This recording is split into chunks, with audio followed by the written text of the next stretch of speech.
I would like to be asked what we can do to promote more young girls to get interested in business and entrepreneurship. I think because, you know, when I was at school, I think things have changed quite a lot, but when I was at school, you're kind of taught, okay, doctor, lawyer, engineer, these kinds of things, but actually entrepreneurship is such an amazing way to pull on lots of different things from all of those disciplines, and I wish I had known more about it at school. So I think that we should teach it more, make young girls more aware of it so we can get more women into startups.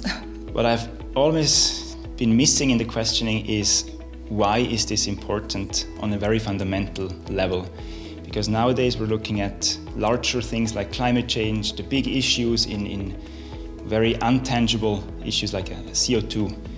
But the industry is still using harmful chemistry, actual chemicals that harm organisms.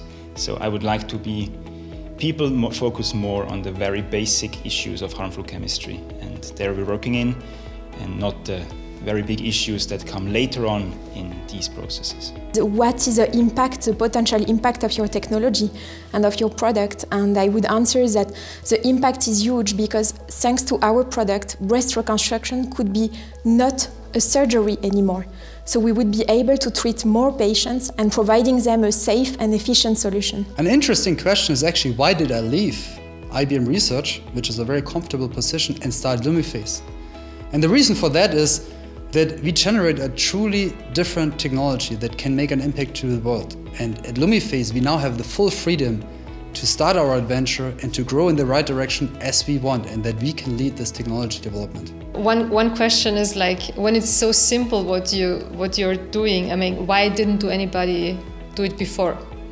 And I think the reason is that I found the solution kind of by accident, and if you have to be you have to pay attention to what you're doing, and sometimes you really get the good ideas by accident, and sometimes it's much simpler than you think. How does your technology impact patients? For its mitochondrial dysfunction that has been really difficult to treat, be it in conjunction with heart attacks, strokes, or other ischemia-reperfusion injuries, but also with respect to mitochondrial myopathies, genetic defects in the mitochondrion, as well as some of the neuro and aging-related degenerations. And for the first time, we have been able to show that we can sustainably affect mitochondria function. So the patient's impact, or the impact for the patient, is at this stage potentially immeasurable. We may be able to treat so far intractable human ailments. Well, I would like to be asked why that no one has really done that before, what we are doing and where the challenges are, coming from research and to bring that on the market.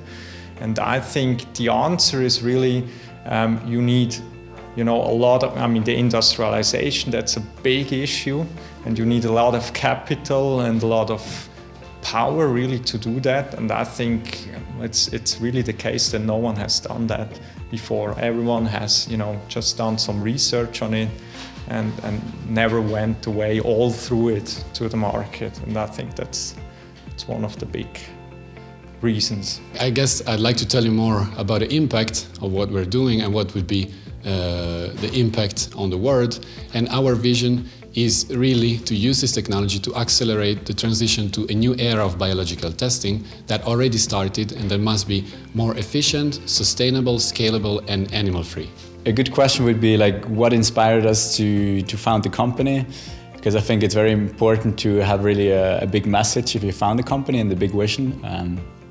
And that you just quickly found the company to making a quick run money. I think not enough people are asking themselves the question, what is actually true?